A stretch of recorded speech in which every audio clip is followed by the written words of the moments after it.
Hi, I'm Asian. God Exists, POV of Nik Ripken.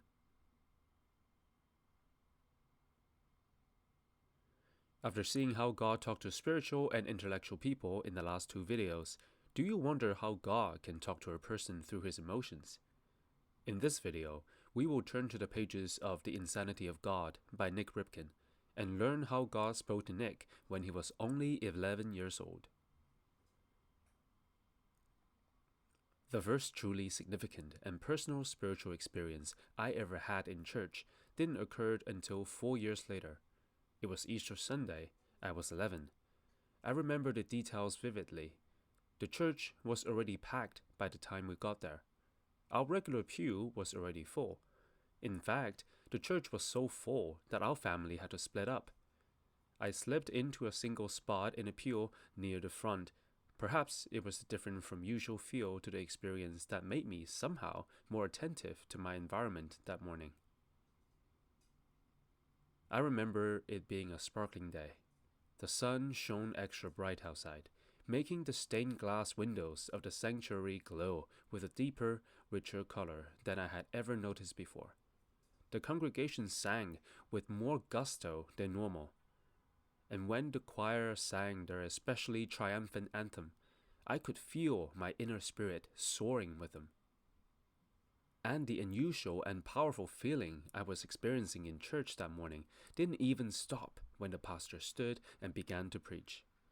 As recounted what should have been the familiar story of all that had happened to Jesus at the very end of his life on earth, I found myself drawn into the story. I absorbed the pastor's words like background narration, while actually seeing in my mind and feeling in my heart all that took place with Jesus and his disciples during that holy Passover week. I sensed the love and the closeness between Jesus and his disciples at the Last Supper. I felt the sadness, disappointment, grief, and fear in the garden. I felt genuine outrage at the mistreatment of Jesus in the course of his trial and his execution. I desperately wanted to do something, or see God do something, to make it all right. For the first time, I understood something of the price that Jesus paid for the sins of the world. And for me, I could imagine the deep despair that the disciples must have felt after he died and his body was placed in a tomb. What a dark day that Saturday must have been.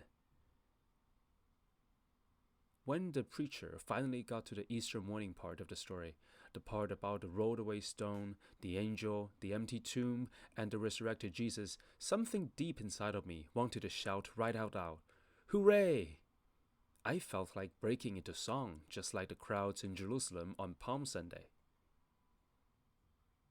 As I tried to imagine what would happen if I actually did that, I quickly glanced around the people around me. Other children were drawing or writing on their bulletins. Some fidgeted, others stared blankly, deep into their private daydreams. The majority of the adults that I could see seemed to be sitting and listening intently enough, looking and acting no different from any other Sunday during any other sermon. I felt like shouting, "Hey everyone, are you listening to this?" I had sat around some of those same folks at football games when they would yell and scream.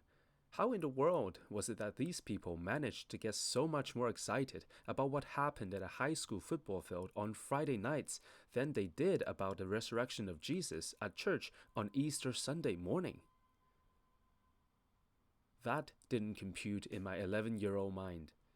I simply could not fathom how it was that nobody cared enough to be truly celebrating this incredible story about Jesus' death and resurrection that we were hearing. Unless the very thought quickly and completely squelched the spirit that I had been feeling that morning. Unless the reason that the people sitting around me in church that Sunday were not getting excited about the Easter story was because they had heard the story so many times before. Maybe they had heard the story so many times before that. Now they saw it as just a story. I am sure that they believed that it was the truth, but it was truth that had very little to do with real life. Evidently, it was a story that did not demand much excitement or response. Evidently, it was just another good story, maybe even a great story, which I needed to relegate to my Once Upon a Time file along with a lot of other entertaining or inspiring tales that I had heard at the other times. When I walked out of the Easter Sunday service that morning, that is exactly what I did. I mentally filed the resurrection story away as interesting. For the next 7 years of my life, I found little about the Bible, church, or the Christian faith that excited my spirit again. For more about what happened to Nik after he grew up, please refer to this amazing book of testimony, The Insanity of God, by Nik Ripken. This is not a book about how an emotional 11 years old came to know God.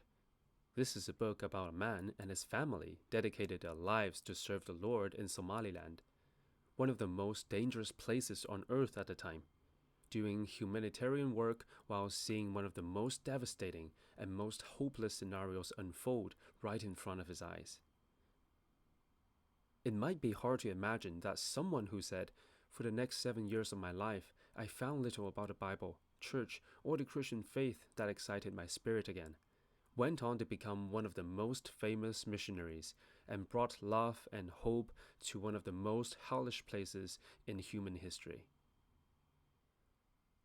Our God is a good God. He never shied away from giving us the signs and wonders to know His presence. And He never left us, and He will never forsake us, even in the worst times of our lives and in the darkest hours of mankind.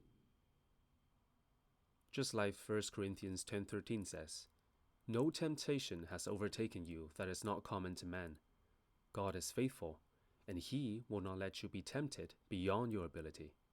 But with the temptation, He will also provide a way of escape that you may be able to endure it." Thank you for watching, and God bless. Don't forget to like and subscribe for more biblical content. See you later.